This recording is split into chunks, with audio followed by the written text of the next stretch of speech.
Welcome to the Not in the Job Description podcast. I'm Scott McLaughlin. And I'm Chris Kiernan.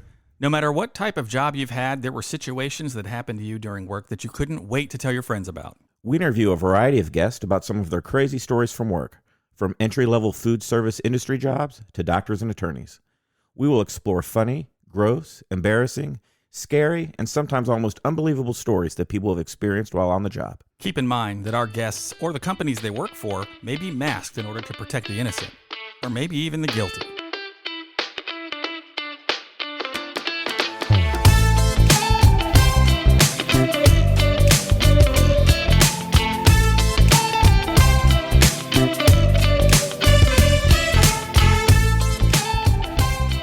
On today's episode, we welcome Jonathan Perry, movie maker. Welcome, Jonathan. Thank you for having me. Hey, Jonathan. Yes. So, movie making. I have to tell you, my son Luke, which I think you know Luke, you guys have worked together on something. I have a completely different appreciation for making any kind of movie. We just helped him out during something he was doing for college. The kinds of things you have to do to coordinate and plan, and I had no idea until we started doing this. So I'm very interested in hearing about your movie making experience. But before we even get into the details of that, can you tell us a little bit about yourself and how you got into this business? Yes. So I would say I started about 14 writing and flipping film scripts, short film scripts online. And that helped me fund my first short, Subnivian, which we filmed up in Marquette, Michigan in the Arctic environment.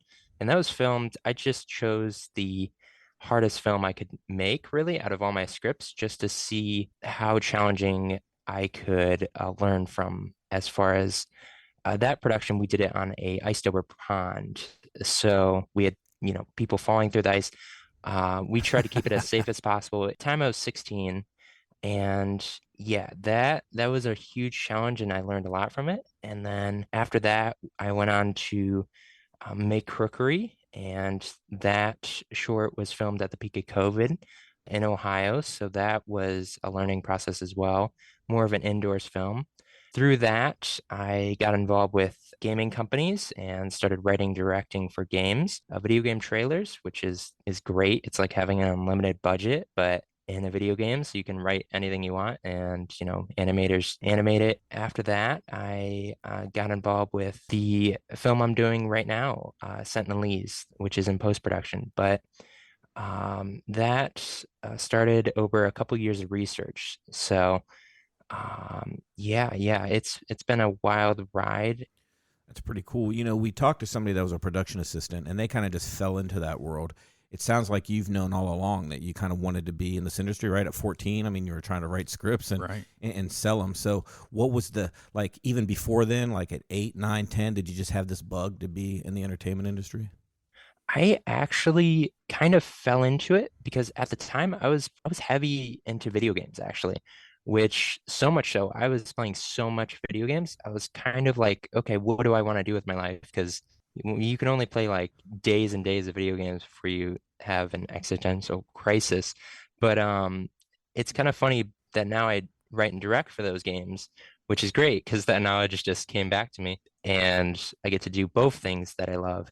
Yeah, at that I fell into it, but I love the challenge, of course, through kind of most aspects of my life. A lot of the things were taking on big challenges. There's something about climbing that mountain that really makes me excited. And usually when I want to look back on my productions and be like, how on earth did I pull that off?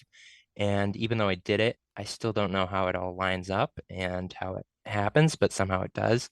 But that's usually just through a lot of people to help. So yeah, I was thinking about one of the things you said. First of all, 14 years old. Chris, what were you doing at 14?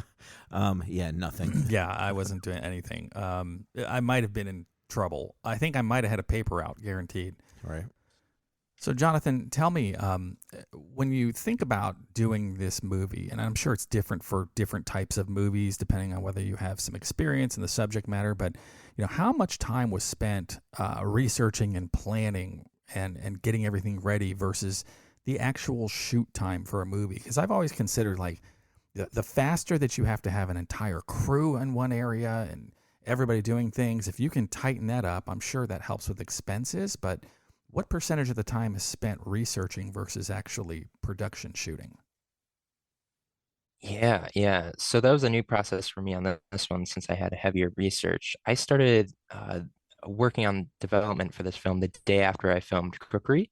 I just flew out to California for some work, and from there, I just wrote and wrote and wrote and did online research, but then realized that most of that research is actually falsified or at least exaggerated. So then I would send letters, emails, phone calls overseas to the experts in North Sentinel, whether it be all the anthropologists that have gone to the island. I heard nothing for a good bit of time. I actually went to Puerto Rico to location scout for the film. Well, I was still hearing back from those anthropologists. I wanted to film it there, set that in stone, and then I got contact back from one of the lead anthropologists that actually ran every friendly expedition to this dangerous island occupied by an isolated tribe. So over the course of about 2 years was where all this research grew and came from. And of course, then you have the Thai poaching aspect of it. So I had to get in contact with an actual Thai poacher. I have seen documentaries, but at the end of the day, again, there's exaggerated information. So I was able to get in contact with the Thai poacher. They don't actually like to let themselves be known as a Thai poacher, though, do they? Yeah, it's very hard. So we Yeah. had to go through Coast Guard contacts and then rehabilitation centers. And finally, we found a couple that were former Thai poachers. And, then from there, I was able to learn about their living conditions and the harshness of those crimes and stuff. And it's just insane what's going on over there. So that combined with North Sentinel research and especially with the gravity of this being the first film about North Sentinel Island was, I mean, yeah, it was definitely a large undertaking, but, and especially with my, at least expectations for myself, I have to make it exact. I have to make the canoe to scale. I have to make the canoe to color. All the different clothing items, everything has to be exact, especially for the Thai poaching living conditions. It's pretty dense as far as the information goes. I think I would have binders and binders of just research from these interviews with them. Yeah. So it was a long process there. Yeah, it sounds like it. Now, Chris and I both went to Columbus Public Schools, so spare us with this answer here. Um, exactly where is North Sentinel Island? It's under the jurisdiction of India, but it is one of the close spaces of Sri Lanka to where the anthropologists would make expeditions to the island, the first of which were not friendly. So they would get shot with arrows. There's videos of that. And we're able to go into the archives of the local museums and actually pull things that haven't been seen, whether it be public as far as different artifacts from the island that either have been shot at people and things, which is super cool. But this island, So like this is like Galapagos with hospitals. Is that what I'm getting this? I get it. It's an isolated tribe that yes, people have tried to go to the island and have been shot and killed. They're just hostile to everybody, and for good reason. I mean, when we're talking about a modern day, almost like when the Europeans landed on America and they would talk about invisible arrows being shot, which weren't arrows, they were basically the plague and sickness and stuff. Right. I mean, that's what would happen with modern day if people were to go to the island in certain aspects and they weren't prepared to. So it's very fascinating. It's the last remaining hunting gathering tribe in the world, really, that's as isolated as it is. So you say this is still kind of under the rule of India. Is that right? Yes, yeah. And there's different things going on with it as far as the island itself. Like, for instance, there's documents recently that want to lift the airspace restrictions, which could be detrimental. I mean, imagine crashing on that island. Right.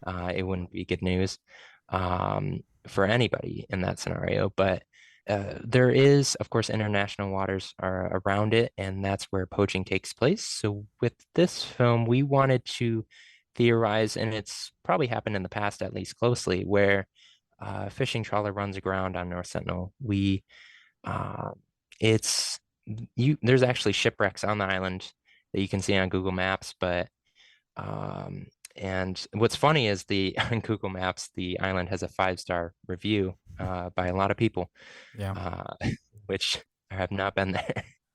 But uh, yeah, we really had to, even though everything with the film was factual, we had to make sure that the scenario of this ship landing on the island was as accurate to what the tribe would respond to. How would they respond? How would the families act? Would the children approach? So we used past videos and research from the anthropologists to accurately theorize what they would act and what they would do. Would they defend it? With that film, we cover that scenario, so it gets pretty dramatic and intense. Yeah, I would guess anybody who is kind of cut off from the world would see almost any encroachment as a threat.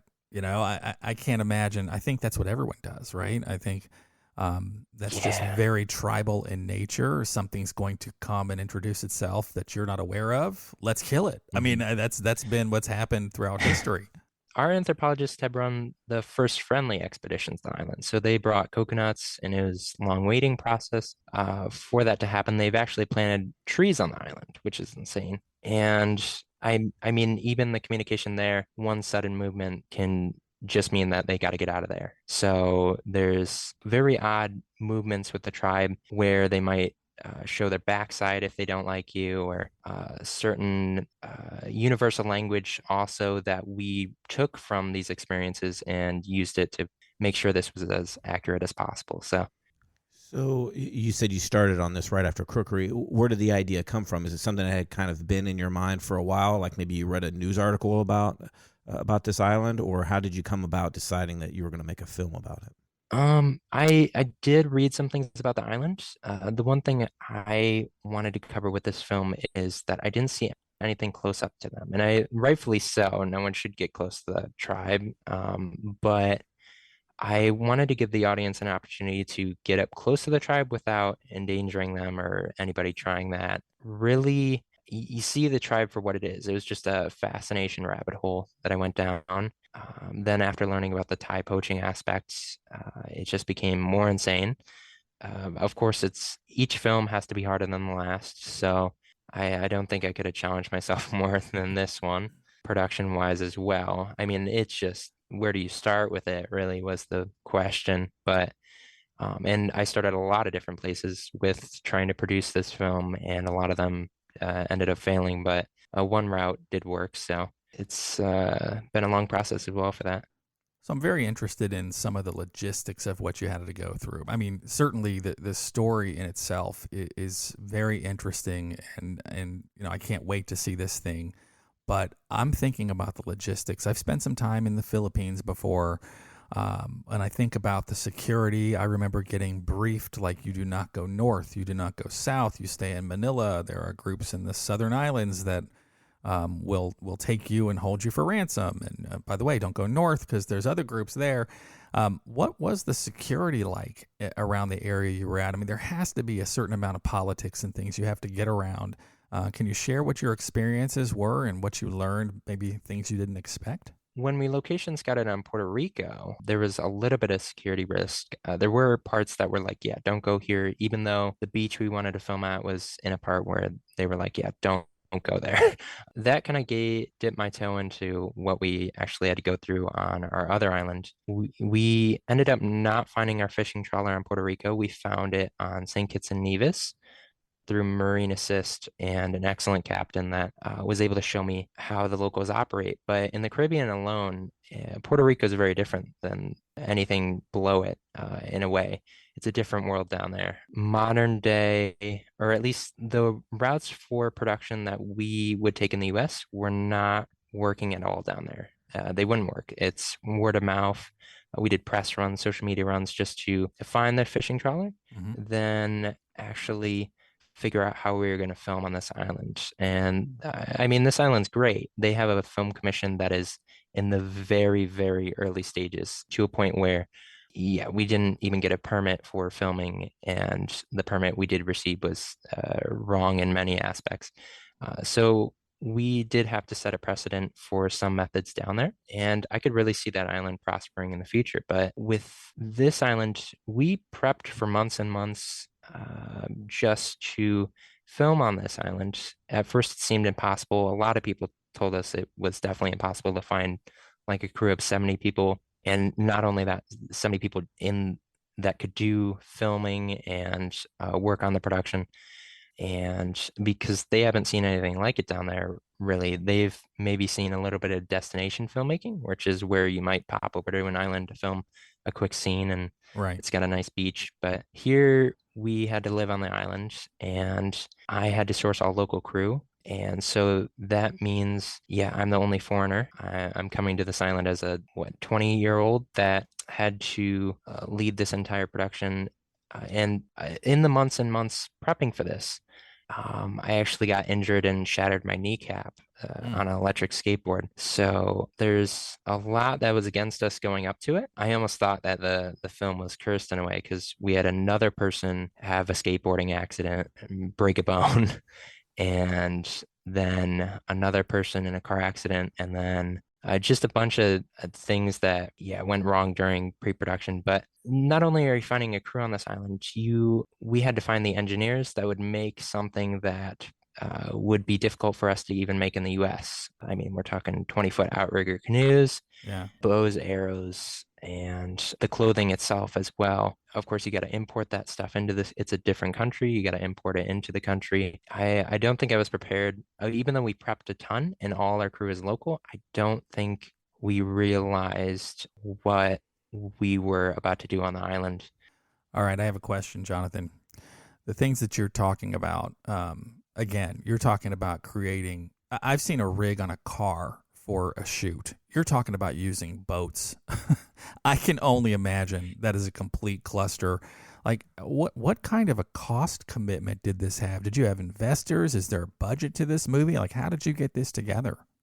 Most of it is self-funded, and then we received a little bit of help during production. But other than that, yeah, it's mostly self-funded. I did exceed the budget a lot more than I thought I would, but yeah, it was just warranted because we were in a different landscape. I mean, my bank accounts didn't even work down there, which was one of the challenges. Oh, right. Yeah. It's, we had the money, but there were moments where we need the money.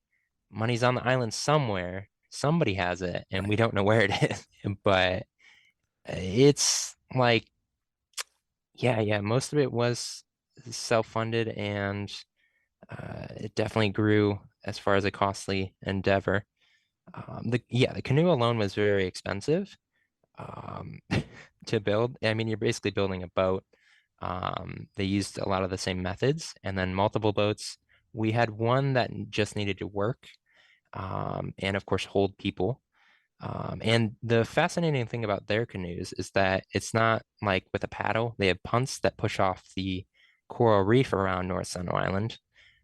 So our story covers a kid that actually went past that reef, and their canoes can't reach them, and that's how they come in contact with this poaching trawler that runs aground. And oh, of course, you got to have working bows and arrows too. Right. So, Right. and you got to convince like 30 people to stand naked, mostly naked on a beach to portray a tribe that they've definitely not heard of. Scott and I would have volunteered for free for that Yeah. part, Maybe by a the way. beer. That'd have been all we needed. Yeah, it's definitely something they haven't experienced. So we filmed it over the course of 30 days on this island. And when I arrived on the island, I was in a wheelchair basically from this Yeah. injury still. So much so, I think one of the people in the airport called me Lieutenant Dan, which Nice. I kind of took offense to. Yeah. You're like, I got I don't both know. legs, man. Come on. Yeah. And yeah, then working on the boat was another story because you do get sea legs and everything sways when you get off the boat, especially when you're on it for like 16 hours. Yeah. That's good for a broken kneecap, I hear. Yeah. I mean, I did a little physical therapy beforehand, but I had crutches and walking on beaches was a Oh, challenge. yeah. I'll bet. Then, you got to maneuver into multiple boats just to get to our main vessel. The locals definitely, I mean, we had to do some street casting while there, and they have block parties in the city, and I'm just walking on crutches down the street with my local group, and people would look at me absolutely absurd. They would come and stare at my kneecap. It was because it's swollen and they haven't seen anything like it. And then plus I'm asking like, hey, can you portray this tribe? Or, Right. picking people out. So it was definitely odd culture. I didn't see any tourists. I didn't go to the tourist parts of the island, which maybe once at the very end, which I mean, it was a different world what they Sure. were going through than me. Because yeah, we had a base house that was by our filming locations. And through that, we had production meetings. They had been building the costumes in that house while we were there. And of course, yeah, it's just meetings all day after as well. So, Yeah, I I absolutely love movies in general. So I need to get up in front of that one because I'll watch movies all the time to the point where my kids, I mean, my son's in the entertainment business as well. He won't go to the movies that I go see because I see him like every week. But I really get a kick out of hearing the process of how that sausage is made. And I can't figure out where this was, but it was on TV. It was probably, I don't know, a year ago. I was watching the making of the Rocky movies. And in mm, particular, Sylvester Stallone was talking about making Rocky 1. And you have to remember, that's when people didn't know how to pronounce his name. He was a nobody. He was in a couple of little low budget movies. Nobody knew him as a writer for sure. But he was talking about how their budget sucked so bad for making that first Rocky film, and they were kind of sticking it to him a little bit because they wanted Robert Redford to play Rocky, and he's like, "I'll take this thing and walk away unless I'm the main person." And so they let him do it, but they didn't. They weren't really friendly with the budget. And he said that there were lots of things that happened that he thought was a curse, but it ended up being like, "Wow, this worked out really well." And the one that stands out to me is in that Rocky movie, the first one. They originally were going to have him go on a date with Adrian in a really mm, crowded ice rink. Well, they didn't have the mm. money to pay people to be out on the ice rink. So they just came up with the idea like, well, wait a minute, we'll save the budget. We'll go into this rink at 3 o'clock in the morning and we'll just say, Yeah. like, Rocky knows the guy who has it. And this is just going to be those two alone on the ice. And it worked out. It was very touching. But it was one of those scenarios where that was all brought on by necessity being the mother of invention. He had to do that, and it turned out really nice. Did you have any production issues that you're like, God, we gotta do something to cut some things or move things around? Did you have anything that you had to do that turned out pretty well for you, but you weren't expecting it? Um, I mean, necessity was definitely with each of my films. It's like I really just I stick to what's on the page. I mean, if we need 100-foot ship, I'm gonna get 100-foot ship somehow, and within budget. But that comes through, of course, a lot of kind people and people that understand it. But if you have a really great story, you can really get anything done. That's why it's kind of frightening when I have this script and I know that it's going to require a ton of just impossible things to do on a lower budget. And then when you do them, you also have this independent film on this island. And it looks very large scale. It looks, I mean, we have an immense crew. So tell me, Jonathan, I know I've spent some time in the Philippines, and I know when I went there, it was for work, and I worked for a bank, and we had to get a ton of shots. We had to get all kinds of debriefing on, what's happening in the area, where to go, where not to go. And to be blunt, the fact that we were Americans, we were considered huge on the Philippines, where everyone's like 5'3". We kind of stood out, and we were a little bit of marks for some people when it came to crime. We had a couple of incidents. Luckily, I had a dude with me named Chad who was like 6'4". He looked like John Cena, so nobody was messing with us. But we people tried. Did you run into any kind of issues? Not that it was supported by the government or anything, but anytime you're kind of not the local person, criminals will try and take advantage of it. Did you happen to see any of that where you were? Yeah, I mean, it's just we're under an immense amount of stress. I mean, we're talking each department because they're also learning along the way. Eventually, like a quarter of the way through, we got involved with some individuals related to the production that had connections. We jokingly called them the Indian Mafia. I mean, they're the ones that helped some of the production get through some very odd logistics and also keep us safe. So I think what we dealt with was a lot of misunderstandings from the locals while on the island. I mean, I'm coming down there with this large project, and it does look like I have a lot of money, but there's not like that's not the case with what they're thinking. We had a bunch of whether it be people spending the production budget in ways that weren't approved of, and then they asked to be reimbursed or certain misunderstandings like that. We also that canoe from earlier that was stolen at one point. I'm on set. I get a call from below saying, "Yeah, it's not good. We got to talk." So I go to below deck and I find out that when we did rehearsals the day before, our canoe didn't get back to the engineers to get finish its construction. So it was just left on the beach and stolen because the tide wouldn't come up that far and it was placed in a certain place. And so it's a large canoe. It's 20 feet. So Yeah, yeah. eventually we had to regroup and I had to get off set immediately to figure out what was going on because that canoe was a key part of the story. Then we had the locals, since they spent so much time on it, I mean, they were going to find it one way or another. So we had teams searching for that around the island. Our connections with the Indian Mafia were going around the island as well. And that same day the canoe was stolen, we actually had an individual we brought over. We had my producer from New York, Erie, and then we brought over a kid from Harvard to help with lower management. He saw things in the script that I really liked, and I liked that we could keep on track with our story with his help. But I believe the stress got to him because that same day the canoe was stolen. I come to find out that he's smashed the bunk bed in our house, like a large bunk bed and fairly new, all the way through. And I mean, the room was just shredded wood somehow. And then he's gone. So again, I'm renting this house. So I didn't know what to think. We didn't know if he was okay or not or what was going on. Yeah, I mean, things, and that was almost every day. We had challenges that level, security risks, whether it be things being stolen or manipulated in ways we didn't want. And yeah, it escalated so much.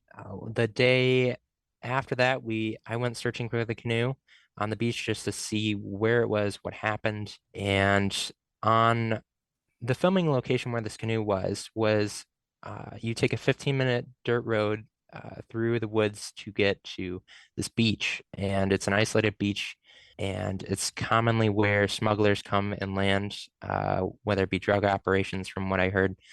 And we would alert the police that we were there filming and doing things, but I don't think communication was that well because we followed a police officer in down the road onto this beach, and we were going to look for a canoe. It turns out a drug boat had landed. They apprehended the suspects right then and there. We passed their truck and went our way to look for the canoe further down the beach. We didn't find anything. I get back in the car, and at this point, I get a phone call from our Harvard associate that he's all right. Yeah, he's overwhelmed, stress got to him, and he's leaving the country. Super odd what happened to him. I don't.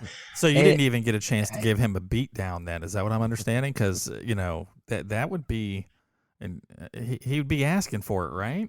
there's a lot to be mad at, but we had a lot larger problems. And, we didn't know what he was thinking or what his reasons were. I mean, I think he said that he was just reading on top of the bunk bed and it fell through, but this was like a steel bunk bed with wood.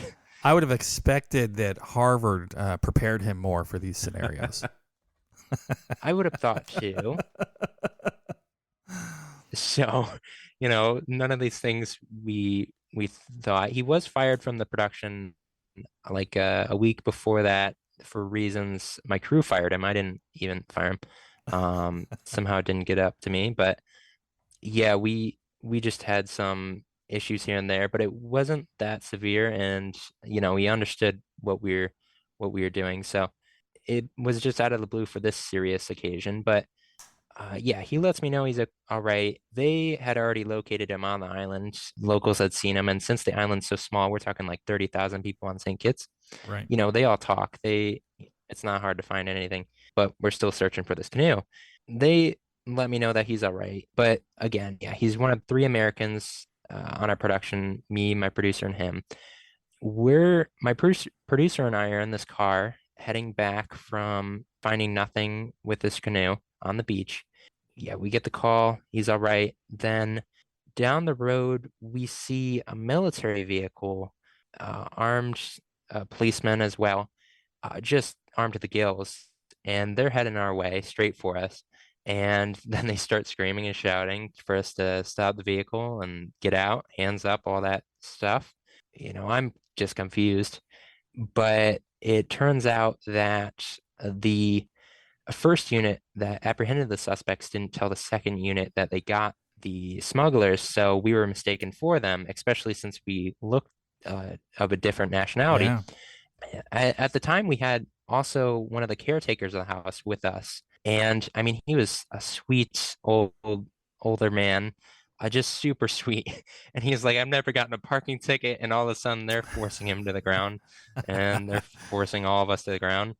And I was like, he was actually teaching me to drive at that point because they drive on the other side of the road. Right. So it was just I don't think he also understood how the movie was made and like what scale we were working with. But yeah, we had to explain to them what was going on and that our canoe was stolen, and they were also searching for it at the time around the island. So it was just a mistake there. That was one of the two times our production got kind of swatted. The second time was I was on a ship that was matching the same distance as the beach. We had to go around the island to get to the beach with the large ship. And so I was on it with a unit on the ship, and we had a unit on the beach that was filming the ship and the ship filming the beach. That's quite an operation as well. And we had a speedboat following as well with a drone. So all these things had to come together, and we arrive towards the beach, and there was a delay. I hear of the walkie, just them, yeah, getting confronted by the military. So that wasn't great. And of course, this ship is so large that you only have a certain amount of times to circle back without the fuel running out. So I think the captain showed our trajectory after the day was over, and it was just zigzags for miles and miles that I didn't even realize. We ended up getting the shot on the beach of the ship, and their SWAT incident was settled. But well, let me go back for a second. That canoe, a day or so later, we locals spotted it in over a fisherman's fence, and so then it became an operation to get it back. And it's not easy to get a 20-foot outrigger canoe over a fence. They all did it over the course of pitch dark night. They stole back the canoe, and then it went back to our engineers, and we continued working on it. And then we had individuals damage the house, even though it's per their contract that they need to fix any repairs and pay for them that they've done. Contracts we found down there meant nothing.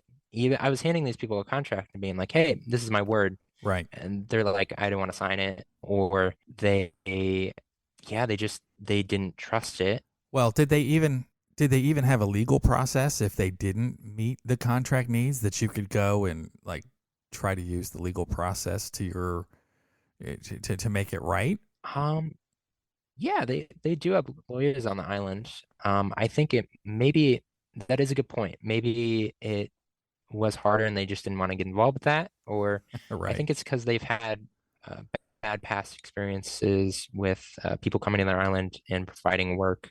Yeah. So also you have the difficulties of these union films coming over for destination filmmaking and paying them outrageous sums. Like sums where I'm looking at them compared to US productions and I'm like, what on earth are they doing on this island? They're kind of tainting the view of what film industry is. And so that also gave our perspective of the production from the locals. where they thought, oh, here's a lot of money coming in. Like, oh, Yeah. well, and also different methods with independent film were used than union films, so they were not used to it and they didn't believe in certain aspects. So I understand the misunderstanding there, but Yeah, they expected you to back up the gravy train, and you didn't quite have the Brinks truck with you.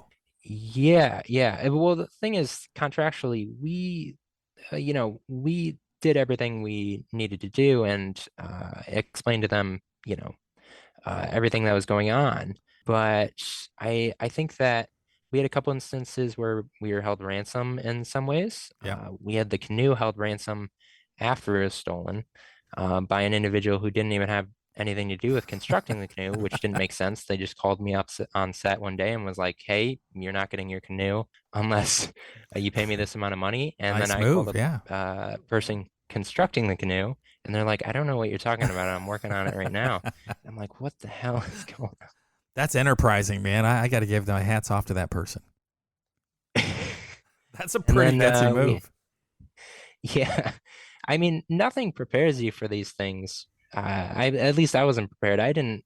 Usually, you get a fixer for these international productions, but the thing is, all our crew was locals, so we really didn't need one because they all knew the island. One time we got held ransom. Another time was, yeah, we had an individual hold media files from us. Again, they had a contract and somehow they didn't believe in that contract, which didn't make sense. But I called the police. I'm like, hey, I got this contract. I am a foreigner.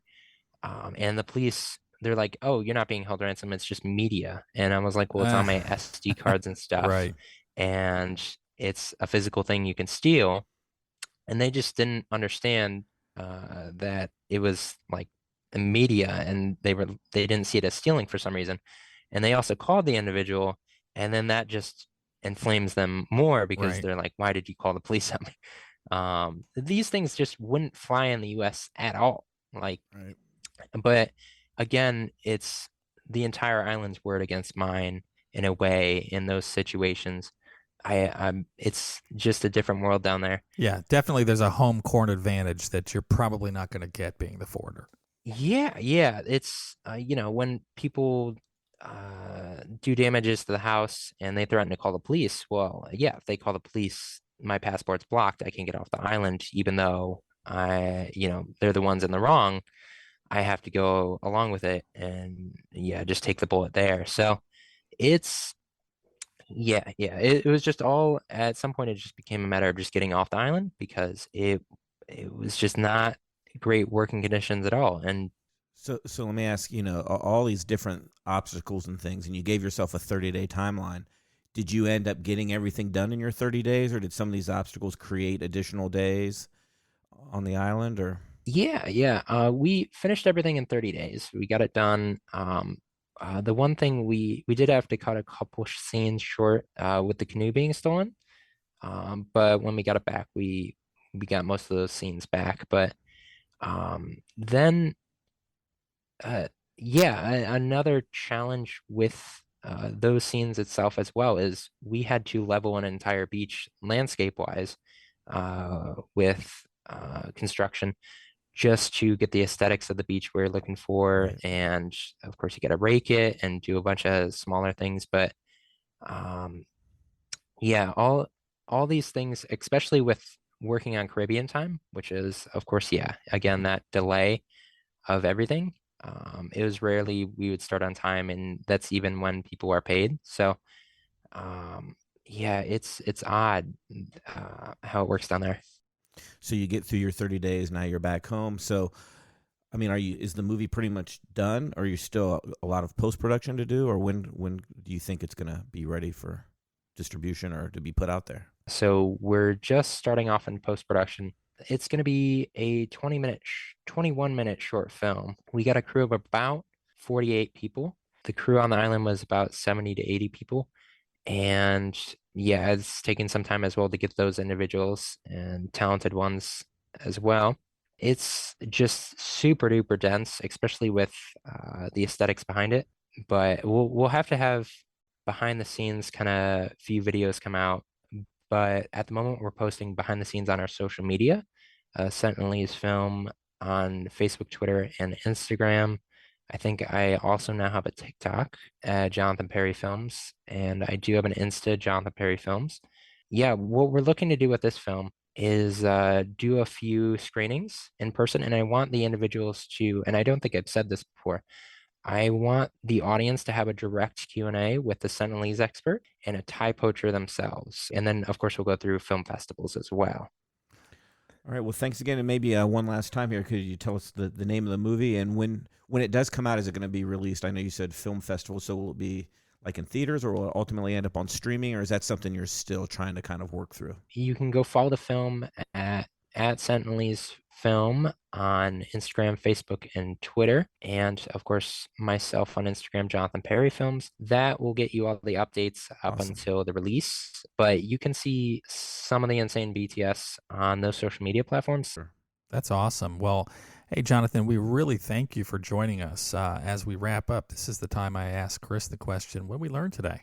Yep, I think I learned that maybe I need help from the Indian Mafia if I'm ever on St. Kitts and Nevis. That's a pretty good idea. I think what I learned today is put a lock and chain on that canoe, man. That had to be a pain in the ass. Outstanding. Well, again, thank you very much for sharing your story with us, Jonathan. And as we wrap up, I'm Scott McLaughlin. I'm Chris Kiernan. And we're saying we'll see you at work. Thank you for listening to the Not in the Job Description podcast. If you have a story you'd like to share, or if you'd like to be a guest on our podcast, please let us know by sending us an email with a brief description of your story to stories@notinthejob.com.